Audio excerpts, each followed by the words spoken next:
मैया पार्वती ने कहा कितना आनंद प्राप्त हो रहा है भगवान के चरित्र को सुनने में और भगवान का सानिध्य मिलने में कितना आनंद प्राप्त हो रहा होगा। आज दशरथ को, कौशल्या को कितना आनंद मिल रहा होगा। उन तीनों भाइयों को, उस समाज के, उस राज्य के, उस नगर के उन बालकों को कितना आनंद मिल रहा होगा, कितना उन प्रवासियों को आनंद मिल रहा होगा, जिनकी कथा को सुनने से इतना आनंद प्राप्त होता है। आज मैया गदगद हो जाती है। फिर भगवान शंकर से कहती है आगे की बात बताएं। निगमो हट है कौशल्या की, मैं पकड़ लूंगी राम को। और राम बार बार गिरते हैं, पकड़ नहीं आते हैं। भूधर भूषर धूर भरे तनु आए। सोचा मैया बहुत नाराज हो गई है, अब ये मारेगी। एक छड़ी उठा लेती है कौशल्या, यार तेरे को बहुत मारूंगी, तूने बहुत सिखाया है, मेरे व्रत शरीर का ध्यान नहीं रखा है, बहुत तूने दौड़ाया है। एक छड़ी लेकर के दौड़ा रही है कौशल्या। तो आज राम ने सोचा ये मैया मुझे मारेगी। धूल धूसर मिट्टी में सने हुए राम दौड़ करके आते हैं, कौन बचाएगा। शरण में आते हैं कि पिताजी मेरे को बचा लेंगे मैया से, दौड़ करके आ जाते हैं। भूसर धूसर धूर भरे तनु आए, भूपत विहस गोद बैठाए। धूल धूसर है, अगर राजा ने तो धूल धूसर बालक को अपनी गोद में बिठा लिया। मैया से कहा मारना नहीं, ये मेरे पास आ गया है। इतना सुंदर चरित्र सुना है हमारी मैया पार्वती ने, गदगद हो गई। क्या बालक है, लोग मिट्टी लगने से कपड़े खराब न हो जाएं बच के चलते हैं, लेकिन छोटे बालक को चाहे इतनी मिट्टी लगी हो, चाहे इतना सना भिड़ा हो, उसको गोद में बिठा लेते हैं। यही आनंद है, यही बचपना है, यही पिता और पुत्र का स्नेह है, यही माँ का स्नेह है, यही भाई बहन का स्नेह है, यही परिवार का स्नेह है। इसी तरीके से अगर जीवन यापन होता है, इससे सच्चा आनंद और कुछ नहीं है। यही सच्चा आनंद ही सर्वव्यापी भगवान ब्रह्म है, सर्वव्यापी हरि है। भोजन करत चपल चित अवसर पाई, भाज चले किलकत मुख दद लपटाए। आज भोजन करने लगे। जब दशरथ जी बुला रहे थे तो बालक नहीं आ रहे थे, आज चारों बालक भोजन करने लगे हैं और मुंह में कौर दिया जा रहा है। बालक इधर उधर देखते हैं और देखते देखते अवसर जैसे मिलता है, मुंह में भात लगा हुआ है, दाल लगी हुई है, दही लगा हुआ है, भाग जाते हैं, किलकारी हंसते से भाग जाते हैं, दौड़ पड़ते हैं, फिर बच्चों के साथ दौड़ पड़ते हैं। फिर और खत्म हो गया, ग्रास खा लिया, फिर दौड़ करके चारों बालक आते हैं, फिर दशरथ जी एक एक कौर सबको खिलाते हैं, फिर दौड़ पड़ते हैं, फिर भाग जाते हैं। इतना आनंद प्राप्त हो रहा है माता पिता को, भाइयों को। किलकारी मार मार कर हंसते हैं। किलकत मुख, किलकत एक हंसी कुछ अलग हंसी होती है।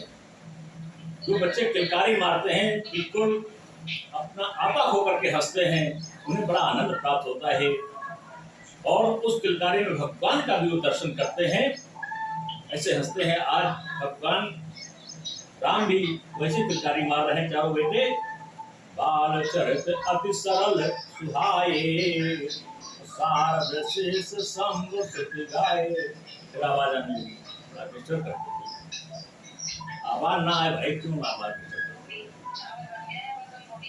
हाँ, रोटी बाल से बाल का चरित्र है।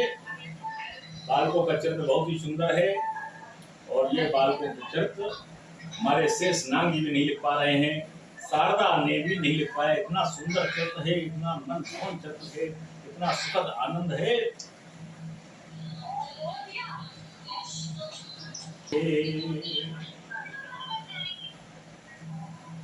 जिन कर्मन इंसान नहीं लाता, ते जन वंचित किए विधाता।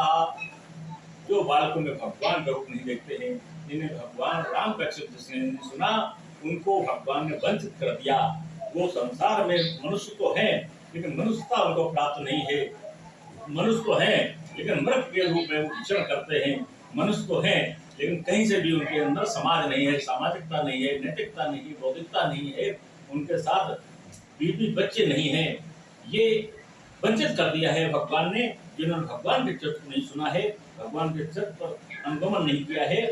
हे कुमार जब सब भ्राता दीन जनेऊ गुरु माता। आप बच्चे कुमार हो गए। 8 साल के बाद बच्चा कुमार हो जाता है। 8 साल से 11 वर्ष के बीच में यज्ञोपवीत किया जाता है। आज वही हुआ। गुरु रह गए हे कुमार जब सब भ्राता दीन जनेऊ गुरु पितु माता। यज्ञोपवीत संस्कार करा दिया चारों बच्चों का। बहुत ही सुंदर। सभी को मालूम है कैसे यज्ञोपवीत होता है, इसलिए उसको विस्तार की आवश्यकता नहीं है। चारों भाइयों का यज्ञोपवीत संस्कार हुआ है। अब जब यज्ञोपवीत संस्कार हो जाता है तब बच्चा पढ़ने भेजा जाता है। आजकल संस्कार तो पीछे हो गए। जैसे ही बच्चा बोल भी नहीं पाता है, स्कूल में डाल दिया जाता है।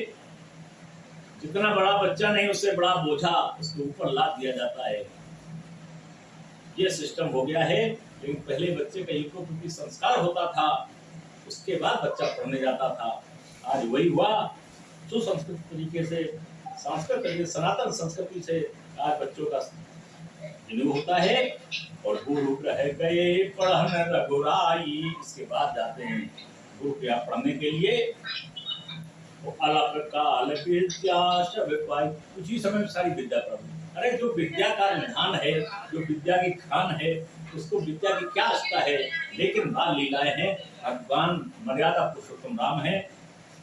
कहीं ऐसा एहसास नहीं कराना है कि हम बालक नहीं हैं, हम कहीं ब्रह्म हैं। ऐसा एहसास नहीं कराना है। इसलिए पढ़ने भी गए हैं और अल्प काल में कुछ ही समय में सारी विद्याएं प्राप्त कर ली हैं। विद्या विनय निपुण गुणशीला खेल ही खेल सकल नप लीला।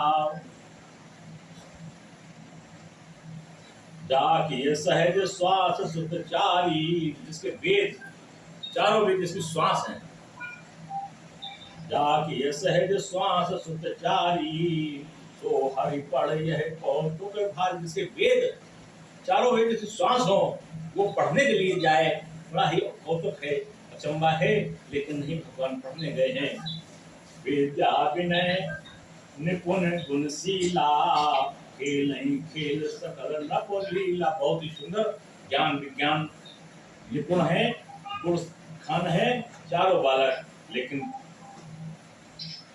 लीला करते हुए राजा के बेटे खेल खेलते हैं। कर तलवान धनुष अति सोहा। हाथों में बाण है, धनुष है, बहुत ही सुंदर लग रहा है। देखत रूप चराचर मोहा कर तलवान धनुष अति सोहा। देखत रूप चराचर मोहा। सारा संसार मोह गया ऐसे तोड़े और बाण को देख करके। बड़ी सुंदर स्वरूप है। चारों भाई श्याम गौड़ और श्याम गौड़ दो जोड़ियां हैं। बहुत ही सुंदर स्वरूप बन गया है। सभी समाज मोह गया। इतना सुंदर। जिन बीचन बिहरे सब भाई थकत हो सब लोग लुगाई। यहाँ से टोली मित्रों के साथ निकल जाते खेलते खेलते। चारों भाई मित्रों के साथ। सभी का वही वेशभूषा है, सभी का वही है। सारे लोग थकत रह जाते हैं, स्तब्ध रह जाते हैं, रुक जाते हैं, ठहर जाते हैं, देखते रह जाते हैं भगवान राम को। बड़ी सुंदर जोड़ी है।